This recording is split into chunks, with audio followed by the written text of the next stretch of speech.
Share చేస్తున్నాను. Recording చేశాను, మ్యూట్లో పెట్టేసుకోండి. వన్ బై వన్ వస్తారు. సరే, మనం ఇంతకుముందు ఒక క్లాస్లో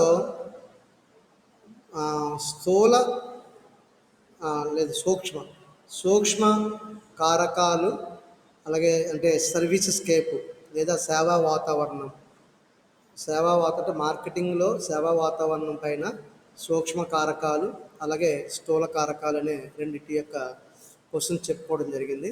ఇప్పుడు లాస్ట్ క్లాస్లో అయితే సూక్ష్మ కారకాల గురించి మనం డిస్కస్ చేసాము. ఈ క్లాస్లో స్థూల కారకాల గురించి కూడా డిస్కస్ చేద్దాము. మనకి రెండింటిని కలిపి కనుక ఒకవేళ క్వశ్చన్ ఇస్తే కొద్దిగా తగ్గించుకొని మ్యాటర్ మనం రాయవలసి ఉంటుంది. లేదు ఒకదాని గురించే వాడు క్వశ్చన్ ఇచ్చినట్లయితే సూక్ష్మ కారకాలు రాయండి అన్నప్పుడు ఇంతకుముందు క్లాస్లో చెప్పినట్టుగా మొత్తం అవన్నీ రాసేస్తాము. లేదు సూక్ష్మ స్థూల ఈరోజు చెప్పబోయే స్థూల కారకాలు కూడా ఉండటం అనుకుంటే అప్పుడు కొంచెం తగ్గించుకోవాల్సిన అయితే అవసరం ఉంటుంది అన్నమాట.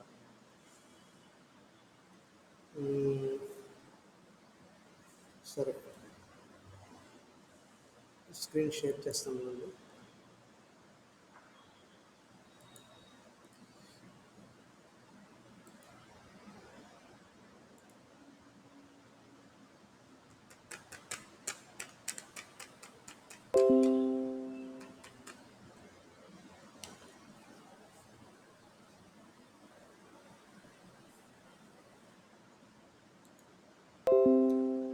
సేవల మార్కెటింగ్లో స్థూల పర్యావరణ కారకాల ప్రభావం కనబడుతుంది అందరికీ? ఓకే,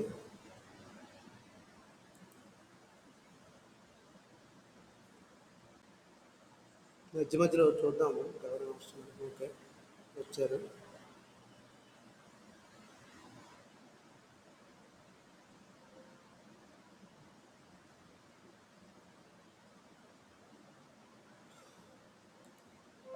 రైట్, చూడండి ఇక్కడ సేవల మార్కెటింగ్ అంటే సర్వీసెస్ మార్కెటింగ్కి మనం అంటే ప్రభావితం చేసేటటువంటి ఒక స్థూల పర్యావరణ కారకాలు ఏమిటి అనే వాటిని మనం డిస్కస్ చేద్దాము. మనకు తెలుసు ఇంతకుముందు కూడా సూక్ష్మ కారకాలు ఏ విధంగా అంటే పబ్లిక్ అని అలాగే ప్రజల గురించి చెప్పుకున్నాము, అలాగే ప్రభుత్వం గురించి చెప్పుకున్నాం, వీటి గురించి డిస్కస్ చేసాము. ఇప్పుడు స్థూల పర్యావరణ కారకాల గురించి డిస్కస్ చేద్దాం. ఇక్కడ స్థూల పర్యావరణ కారకాల్లో 5 రకాల కారకాల శక్తులు ఇమిడి ఉంటాయి. అవి ఏంటంటే, ఒకటి జనాభా పర్యావరణము. అంటే పాపులేషన్ అనమాట, ఎన్విరాన్మెంట్ అని చెప్పాలి. సో పాపులర్గా అంటే పాపులేషన్ పైన ఆధారపడి ఇక్కడ సర్వీస్ మార్కెటింగ్కి ఏ రకమైన ప్రభావాలు ఉంటాయండి అని అంటే, మనకి తెలుసు జనాభా పర్యావరణము యొక్క కారకాలు ఏంటంటే వయస్సు, అలాగే లింగము అంటే మగవారా ఆడవారా, అలాగే జాతి, అలాగే జాతి యొక్క మూలము, అలాగే వారికి ఉండే ఆదాయము, అలాగే వారికి ఉండే కుటుంబ జీవిత చక్రము, ఇవన్నీ జనాభా పర్యావరణ కారకాలుగా మనం చెప్పుకుంటాము. అంటే వయస్సును బట్టి కొన్ని వస్తువులు ఆ వయస్సు గల వారికి ఉపయోగపడతాయి, కొంతమందికి ఆ వస్తువులు ఉపయోగం అంటూ ఉండవు. అలాగే ఏజ్, వారికి ఉన్నటువంటి పురుషులకి అయితే కొన్ని రకాలు, ఇప్పుడు పురుషులు వేసుకునే బట్టలు ఒకలా ఉంటాయి, స్త్రీలు వేసుకునే బట్టలు ఒకలా ఉంటాయి. కాబట్టి కొన్ని రకాల వస్తువులకు వయస్సును బట్టి ఉంటాయి, కొన్ని రకాల వస్తువులు లింగం బట్టి ఉంటాయి, అలాగే జాతిని బట్టి కూడా ఉంటాయి. అంటే ఒక హిందూ, ముస్లిం అని, అలాగే క్రిస్టియన్స్ అని ఇలా ఉన్నప్పుడు వారు వేసుకునేటటువంటి కొన్ని డ్రెస్సెస్ కూడా మారుతూ ఉంటాయి, లేదా వారు వాడేటటువంటి కొన్ని వస్తువులు కూడా మారుతాయి. అలా మనకి వయస్సు, లింగము, జాతి, అలాగే జాతి యొక్క మూలము, అలాగే వారికి వచ్చే ఆదాయము, అది మెయిన్ అదే మెయిన్ యొక్క సోర్స్ ఏంటంటే ఇక్కడ ఆదాయం కూడా చెప్పవచ్చు. అలాగే కుటుంబ జీవిత చక్రము అంటే పూర్వం నుంచి వారు ఎలాగ వారి యొక్క వంశవృక్షం ఉందో అది కూడా ఆధారపడి ఇక్కడ సేవలపైన ఆధారపడి ఉంటుందని చెప్పవచ్చు. అలాగే వృత్తి, ఇప్పుడు వృత్తి అంటే వారు చేసేటటువంటి పని, ఇవన్నీ కూడా జనాభా కారకాల్లో ఉంటాయన్నమాట. ఈ కారకాలన్నీ వినియోగదారులు తమ కొనుగోలు అవసరాలు మరియు వాళ్ళ ప్రవర్తనపై ప్రభావం చూపుతుంది. ఇప్పుడు చెప్పుకున్న కారకాలని ఎంత కాదనుకున్నా ఒక వ్యక్తి అతడు ఎంత వస్తువులు కొనుగోలు చేయడానికి అతనికి అవసరం ఎంత ఉంది, అనే దానిపైన, అలాగే కొనుగోలు చేసేటప్పుడు అతనికి ఉండే ప్రవర్తన పైన ఆధారపడే ఈ యొక్క జనాభా కారకాలు ఉంటాయి. ఏ దేశంలో అయినా ఒక ఆర్థిక వ్యవస్థ మొత్తం మీద హెచ్చుతగ్గులకు గురి అవుతూ ఉంటుంది. అలా ఆర్థిక వ్యవస్థలో సరఫరా మరియు డిమాండ్, ఈ రెండు వినియోగదారుల యొక్క మరియు సంస్థల యొక్క కొనుగోలు శక్తి మరియు ఆర్థిక వ్యవస్థలో వారి యొక్క పోటీ స్థాయిలను ప్రభావితం చేస్తుందని చెప్పవచ్చు. సో అంటే డిమాండు వినియోగదారులకి మళ్ళీ సంస్థ కొనుగోలు శక్తి మీద ఇది ప్రభావం చూపిస్తుంది. ఇది జనాభా కారకం. ఉదాహరణకు ఒక వ్యక్తి యొక్క దీనిలో పెద్ద పిల్లలు ఉన్నప్పుడు, అలాగే అతను ఎక్కువ రకాల వస్తువులు కొనుగోలు చేయవలసి ఉంటుంది. అతని ఖర్చులు కూడా ఎక్కువగానే ఉంటాయి. అలాగే చిన్నపిల్లలు ఉన్నప్పుడు అదొక రకమైనటువంటి వస్తువులు కొనుగోలు చేయాల్సి ఉంటుంది. అప్పుడు మరొక రకమైనటువంటి ఖర్చులు ఉంటాయి. ఇవన్నీ కూడా జనాభా కారకాలు అన్నమాట. దాన్ని జనాభా పర్యావరణము లేదా జనాభా వాతావరణంగా మనం చెప్పుకోవచ్చు. ఆ తదుపరి ఆర్థిక వాతావరణము. ఇక్కడ ఆర్థిక వాతావరణం అంటే ఫైనాన్షియల్. ఇక్కడ వినియోగదారులు ఏంటంటే సంస్థలో వారి మార్కెటింగ్ కార్యకలాపాల్లో తీసుకున్న నిర్ణయాలపైన ఈ ఆర్థిక వాతావరణం కూడా ప్రభావం చూపుతుంది. ఎంతైనా మనం వినియోగదారులు మార్కెట్కి వెళ్ళి అలాంటి వస్తువు కొందాం అనుకున్నప్పుడు చాలా విరివిగా చేతిలో డబ్బులు బయటకు వదలరు. ఎంతైనా చాలా జాగ్రత్తగా ఆచితూచి కొనుగోలు చేసేటటువంటి వ్యక్తులు ఉంటారు. కొంతమంది చాలా అంటే టక్ టక్ టక్ డబ్బులు ఖర్చు పెట్టేటటువంటి వ్యక్తులు ఉంటారు. ఈ విధంగా వారు వారి యొక్క కార్యకలాపాల్లో తీసుకున్న నిర్ణయాలపైన ఆధారపడి ఈ ఆర్థిక వాతావరణం అనేది ప్రభావం చూపుతుంది అన్నమాట. ఏ దేశంలో అయినా ఆర్థిక వ్యవస్థ మొత్తం మీద హెచ్చుతగ్గులు గురి అవుతూ ఉంటుంది. ఇది ఆర్థిక వ్యవస్థలో ఉండే సరఫరా మరియు డిమాండు, అలాగే వినియోగదారులు మరియు సంస్థల కొనుగోలు శక్తి మీద ఇది ప్రభావం చూపిస్తుందని చెప్పవచ్చు. ఈ విధంగా ఆర్థిక వ్యవస్థలో ఈ మార్పులు ఒక్కొక్క దశలో ఒక్కొక్క రకంగా మారుతాయి. అంటే ఏ దశలో ఏ రకమైనటువంటి వస్తువులు అవసరమో ఆ దశకు ఆ వస్తువులు కొనుగోలు చేయడం అనేది చేస్తాము.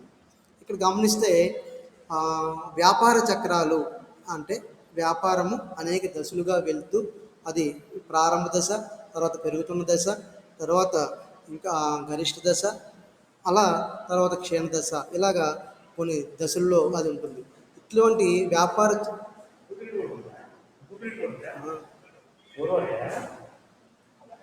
సో వీటిని వ్యాపార చక్రాలు అని పిలుస్తాము. వీటిలో దశలు మనకి కొన్ని ఉన్నాయి, వాటిని గమనిద్దాము. ఫస్ట్ ఆఫ్ ఆల్ వ్యాపార చక్రాలకు వచ్చేసరికి అభివృద్ధి అంటే ప్రాస్పెరిటీ.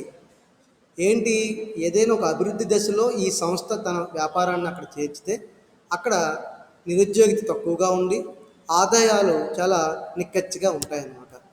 ఈ దశలో ద్రవ్యోల్బణము తక్కువ ఉంటుందని మనం అంచనా వేస్తే కొనుగోలుదారుని కొనుగోలు శక్తి అధికంగా ఉంటుంది. అంటే ఎప్పుడు ఇక్కడ ఆదాయాలు చాలా కరెక్ట్గా వస్తూ ఉంటాయి, అలాగే ద్రవ్యోల్బణం తక్కువగా ఉంటుంది, అలాగే కొనుగోలుదారుని కొనుగోలు శక్తి అధికంగా ఉంటుంది.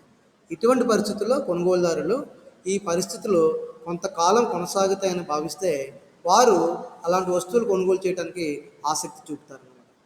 తద్వారా సంస్థలు ఏం చేస్తాయి, ఈ పరిస్థితులను అధిగమించడానికి తన యొక్క మార్కెటింగ్ మిక్స్ని వ్యాప్తి చేయడానికి ప్రయత్నిస్తారు. మార్కెటింగ్ మిక్స్ అంటే మనకు తెలుసు కదా, 4 రకాల అంశాలు ఉంటాయి. వాటిని వ్యాప్తి చేయడానికి ప్రయత్నిస్తారనమాట. అలాగే తిరోగమనము, దాన్ని రెసిషన్ అంటాము. సో ఇక్కడ తిరోగమన దశలో నిరుద్యోగిత పెరగడం వలన కొనుగోలు శక్తి తగ్గిపోతుంది. సో ఒక్కసారిగా తిరోగమన దశలో వారి యొక్క ఉద్యోగాలు పోవటము, నిరుద్యోగిత పెరగడం జరుగుతుంది. ఎప్పుడైతే ఒక వ్యక్తి యొక్క నిరుద్యోగము అదే ఉద్యోగిత పోయిందో, నిరుద్యోగి అయిపోయాడో, ఆటోమేటిక్గా అతని కొనుగోలు శక్తి తగ్గిపోతుంది. అతనికి వచ్చేటువంటి ఆదాయం తగ్గిపోవడంతో ఆదాయం నుంచి అతను కొనుగోలు చేసే శక్తి కూడా తగ్గిపోయింది. ఈ రకమైన వ్యతిరేకత వినియోగదారుడు మరియు సంస్థ రెండింటిపైన ప్రభావాన్ని చూపిస్తుంది. సో ఆర్థిక మాంద్యం, నెక్స్ట్ ఆర్థిక మాంద్యం, దీన్ని డిప్రెషన్ అంటాము. ఈ దశలో నిరుద్యోగిత చాలా అధికంగా ఉంటుంది, వేతనాల స్థాయి చాలా తక్కువ ఉంటుంది. చాలామందికి ఉద్యోగాలు ఉండవు, ఉన్నటువంటి వ్యక్తులకు కూడా వేతనాలు సరిగ్గా ఉండవు. ఇటువంటి పరిస్థితి ఆర్థిక మాంద్యంకి దారితీస్తుంది. సో వినియోగదారుడు ఎప్పుడైతే తగిన ఆదాయం లేకపోవడం వలన వారి ఆర్థిక దృక్పథంలో కూడా విశ్వాసం తక్కువగా ఉంటుంది. ఏ వస్తువు కొనుగోలు చేయడానికి వాడు ఉండదు. ఏ వస్తువు అంటే ముందు అత్యవసర పరిస్థితులు వస్తే ఈ డబ్బులు కూడా పోతే ఎలా అని చెప్పి వారు ఏం చేస్తారంటే తన ఆదాయాన్ని తగ్గిపోవడం వల్ల ఆదాయం నుంచి ఖర్చు పెట్టడానికి చాలా ధీమాగా అయితే ఉండలేరు. ఈ పరిస్థితులలో ప్రభుత్వము ద్రవ్య సరఫరాను, అలాగే పన్ను విధానాన్ని మరియు పెట్టుబడి పాలసీలను మార్చడం ద్వారా లేదా నియంత్రించడంలో ప్రముఖ పాత్ర పోషిస్తుందని చెప్పవచ్చు.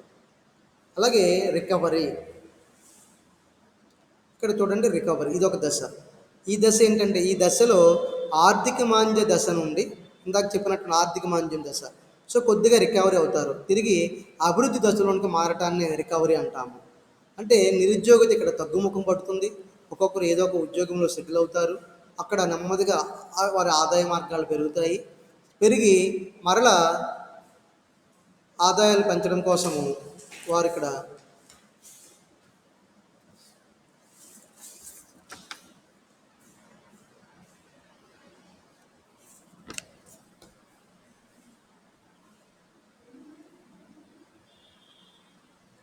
సరే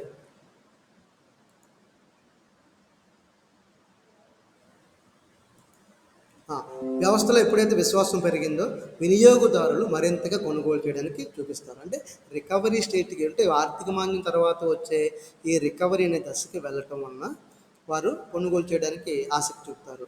మరి ఈ రికవరీ దశ మార్కెటర్లు కొన్ని సమస్యలను కలిగిస్తుంది. ఎలా అంటే మార్కెటర్లు రికవరీ దశను ముందుగా ఏ రకంగా పరిగణిస్తారు అంటే ఇంకా మనం ఆర్థిక మాంద్యంలో ఉన్నాం కదా అని వారు కొన్ని ప్లాన్స్ వేసుకుంటుంటారు. మరి దీన్ని అధిగమించడానికి సంస్థ ఏం చేస్తుందంటే ఫ్లెక్సిబిలిటీ అనే అంశాన్ని దృష్టిలో పెట్టుకోవాల్సి ఉంటుంది. సో మార్కెటింగ్ ప్రణాళికను రచించి వాటిని అమలుపరిచేటప్పుడు ఈ ఫ్లెక్సిబిలిటీ అంశాన్ని అది ఉపయోగించవలసి ఉంటుందన్నమాట. సో ప్రొడక్ట్ లేదా వస్తువు యొక్క డిమాండు, వినియోగదారుని అవసరాలు, వారి యొక్క వైఖరులు మొదలైన అంశాలపైన ఆధారపడి ఉంటుంది. అలాగే రికవరీ తర్వాత రాజకీయ మరియు చట్టపరమైన లేదా నియంత్రణ పర్యావరణము అని ఇక్కడ ఇందాక ఆర్థిక పర్యావరణంలో మనం అన్ని చెప్పుకున్నాము. ఇప్పుడు రాజకీయపరమైన లేదా చట్టపరమైన లేదా నియంత్రణ పరమైనటువంటి పర్యావరణం అయితే ఏ విధంగా ఉంది, ఇవన్నీ కూడా స్థూల కారకాలు అన్నమాట. సో ఇక్కడ పొలిటికల్గా అలాగే చట్టపరమైన మరియు నియంత్రణ శక్తులు మార్కెటింగ్ పర్యావరణం యొక్క అంతర్గతంగా సంబంధం కలిగి ఉంటాయి. అంటే మార్కెటింగ్ ఎన్విరాన్మెంట్లో అంతర్గతంగా ఇప్పుడు మనం చెప్పుకున్నటువంటి రాజకీయ శక్తులు, అలాగే చట్టములకు సంబంధించినవి, అలాగే నియంత్రణకు సంబంధించినవి అన్నీ కూడా అంతర్గతంగా సంబంధాన్ని కలిగి ఉంటాయి. మరి అయితే రాజకీయ నాయకులు అలాగే వారి యొక్క అభిప్రాయాలు ఏర్పాటు చేయబడిన చట్టాలు, అలాగే వారిని కొన్ని నియంత్రణ సంస్థలు ఇవన్నీ కూడా ఇక్కడ ఈ విషయాల్ని నిర్ణయిస్తాయన్నమాట. అలాగే రాజకీయ అధికారము కొన్ని కంపెనీలు లేదా పరిశ్రమలు సమాజానికి ఉపయోగపడతాయనే అభిప్రాయంలో ఉన్నప్పుడు వారు వాటికి వ్యతిరేకంగా పనిచేయుచున్నారనుకుంటే వాటికి వ్యతిరేకంగా పనిచేస్తూ నియమ నిబంధనలు సడలించే ప్రయత్నాలు చేస్తారు. అందువలననే ఈ వాతావరణంలో ప్రభుత్వానికి అత్యంత ప్రాముఖ్యత ఉంటుంది. ఏదైతే ఇప్పుడు మనం చెప్పుకున్న వాతావరణం ఉందో దానికి ప్రభుత్వం అత్యధికమైనటువంటి ప్రాముఖ్యత ఇవ్వటం చేస్తుంది.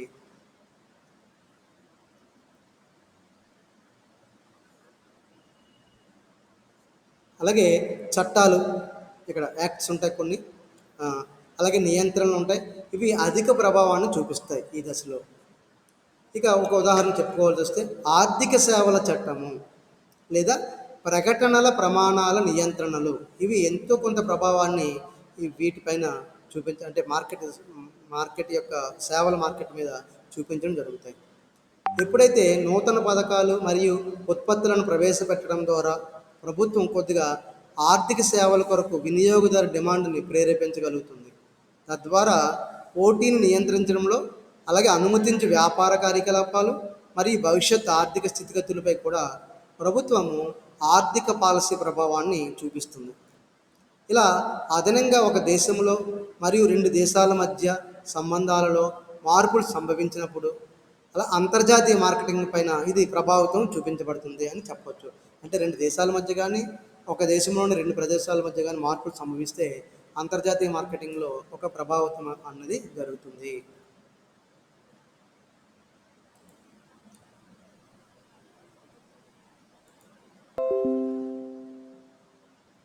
నెక్స్ట్, దౌత్య సంబంధాలలో అంతరాయం కలిగినప్పుడే ఉత్పత్తులు, చెల్లింపులు మరియు వసూళ్లందు మాత్రమే కాకుండా ఆయా సంస్థల్లో మరియు నేటి సేవలందు కూడా వారి దృక్పథం మారిపోతుంది.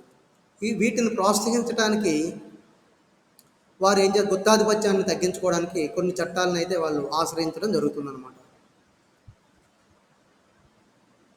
అలాగే 4 సామాజిక అంటే సాంఘిక అలాగే సాంస్కృతిక పర్యావరణము. ఇక్కడ సేవల మార్కెటింగ్లో సామాజిక పర్యావరణము మరియు సాంస్కృతిక పర్యావరణము ఏ రకమైనటువంటి ప్రభావాన్ని చూపిస్తుంది అని అంటే, ఇక్కడ ప్రజలు అంటే సమాజంలో ఉండే ప్రజలు తమ యొక్క అభిప్రాయాలను అలాగే వారి యొక్క దృక్పథాన్ని ఒక ఆకృతిలోనికి తీసుకురావడానికి, తద్వారా సమాజము మరియు సంస్కృతి దోహదపడేటట్లు చేస్తాయి. అయితే ఈ సంస్కృతి మరియు సమాజానికి సంబంధించి వారి వైఖరులు విలువలు వేరువేరుగా ఉండొచ్చు. మరి వైఖరులు విలువల్ని క్రింది అంశాలకు మనం చూసుకున్నట్లయితే ఏ విధంగా క్రింది అంశాల పట్ల వారి వైఖరులు విలువలు ఉంటాయో ఒకసారి చూద్దాం. ఇక్కడ ప్రజలు రుణము మరియు పొదుపులు, రుణాలు మరియు పొదుపుల పైన వైఖరి ప్రజలకు ఒక మాదిరిగా ఉంటుంది. అంటే కొంతమంది రుణాలు తీసుకోవడానికి కొంతమంది పొదుపు చేయడానికి ఇష్టపడరు.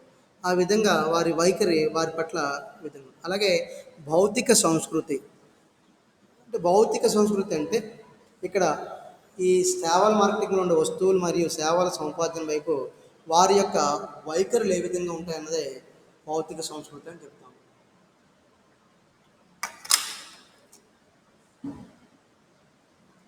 అలాగే సామాజిక సంస్థ, మహిళల పాత్ర, వృద్ధులు, పిల్లలు వీళ్ళందరూ కూడా సమాజంలో ఏ రకమైనటువంటి వస్తువుల పట్ల వారు మొగ్గు చూపుతున్నారు అనేది కూడా ఇక్కడ సామాజికపరమైనటువంటి సంస్థలో చూద్దాం. అలాగే సౌందర్యము, రంగు, అలాగే సంస్థకు ఉన్నటువంటి బ్రాండ్ పేర్లు, అలాగే సంస్థ డిజైన్, అలాగే సంగీతం వైపు వైఖరులు ఇవి. ఇక మార్కెటింగ్ విధి యొక్క పాత్రపై కూడా సమాజంలో వివిధ అభిప్రాయాలు అయితే ఉన్నాయి. వాటిని చూద్దాం. మార్కెటింగ్ సమాజానికి మేలు చేస్తున్నట్లయితే సమాజం నుండి మార్కెటింగ్ ప్రశంసలకి అందజేయబడుతుంది. అంటే ఒక సమాజానికి ఒక వస్తు మార్కెటింగ్ ఏ విధంగా అయితే మేలు చేస్తుందో వెంటనే సమాజం నుంచి ఆ రకమైనటువంటి మార్కెటింగ్కి ప్రశంసలు అయితే అందజేయబడతాయి. అలా కాకుండా మార్కెటింగ్ సమాజానికి వ్యతిరేక ప్రభావం చూపుతున్నట్లయితే దానికి సమాజం నుండి ప్రతికూల ప్రభావం ఎదురవుతుందన్నమాట. ఇక 5 సాంకేతిక పర్యావరణం. ఇక్కడ చూడండి, సాంకేతిక పరమైన పర్యావరణం అంటే టెక్నాలజికల్. ఇక్కడ సాంకేతిక టెక్నికల్ నాలెడ్జ్ అనేది మెయిన్ సమస్యలను పరిష్కరించడానికి మరియు ఆ సమస్యలను పరిష్కారం అయిన తరువాత ఆ పనులు సమర్థవంతంగా నిర్వర్తించడానికి ఇది ఉపయోగపడుతుందని చెప్పచ్చు. మరి సాంకేతికత యొక్క ప్రభావము విస్తృతమైన పరిధిలో ఆవరించబడి ఉంటుంది కూడా. ఇక్కడ ఉదాహరణకు ఒక 10 సంవత్సరాల క్రిందట మనం ఈ యొక్క సాంకేతిక పరిస్థితులతో మనం పోల్చి చూసుకుంటే పరిమాణంలో మరియు కమ్యూనికేట్ చేయ పద్ధతులు కూడా ఎంతో తేడా వచ్చింది. చూడండి, ఒకప్పుడు పెద్ద పెద్ద ఫోన్లు ఉండి అక్కడికి వెళ్ళి మనం మాట్లాడడము, మన భాషని అంటే మన యొక్క భావాన్ని ఇతరులకు తెలియజేయటము ఎంతో మారింది. ఇప్పుడు చూడండి, ఇది ఆటోమేటిక్గా ఎన్నో రకాల సాంకేతిక పరిజ్ఞానం పెరిగింది. ఒక 20 నుండి 30 సంవత్సరాల కాలంలో ఆర్థిక సేవల్లో కూడా సాంకేతికత పెట్టడం ద్వారా అనేక మార్పులు అవి జరగడం కూడా మనం గమనించవచ్చు. ఇప్పుడు చూడండి, మనకి కంప్యూటర్ల స్థానంలో ఫోన్స్ ఇవన్నీ కొత్త పాత వాటి స్థానంలో రావడంతో ఒక్కసారి కమ్యూనికేషన్ కూడా మారిపోయింది. చాలా ఫాస్ట్ అయిపోయింది అన్నమాట యుగాలు కూడా. అలాగే ఇందులో ఎలక్ట్రానిక్ ఫండ్ ట్రాన్స్ఫర్ సిస్టమ్ ఇది గమనించండి. ఇప్పుడు ఒకప్పుడు మనకి ఏమైనా డబ్బులు కావాలంటే పెద్ద పెద్ద చెంతడంతా లైన్ కట్టి దానిలో నిలబడి ఒక ఫారం నింపి డబ్బులు తెచ్చుకొని ఇంటికి తెస్తే మళ్ళీ ఎక్కడికక్కడ లైన్స్ ఇవన్నీ కూడా ఉండేవి. బట్ ఇప్పుడు ఏంటవుతుంది, మనం నేరుగా బ్యాంకుకి వెళ్ళవలసిన అవసరం లేకుండా మన ఇంటికి దగ్గరలోనే మనం అందుబాటులో ఉన్నప్పుడల్లా మనం డబ్బులు తీసుకునే అవకాశం కూడా ఉంది. That is electronic and fund transfer systems ఈనాటి సేవల మార్కెటింగ్ పైన ఎంతో ప్రభావాన్ని చూపిస్తాయని చెప్పవచ్చు. ఇందులో ఒకటి ఏంటంటే ఆటోమేటెడ్ టెల్లర్ మెషిన్స్, ఏటీఎం అంటాం మనం, ఆటోమేటెడ్ టెల్లర్ మెషిన్స్. ఇలా ఏటీఎంస్ కానివ్వండి, అలాగే పేరోల్ యొక్క నేరుగా డిపాజిట్, మనకి ఇవ్వబడిన పేరోల్ కూడా నేరుగా మన బ్యాంక్ అకౌంట్లో మన చేతికి రాకుండా అది పడిపోవడం అంటే డిపాజిట్ కావడం గమనించవచ్చు.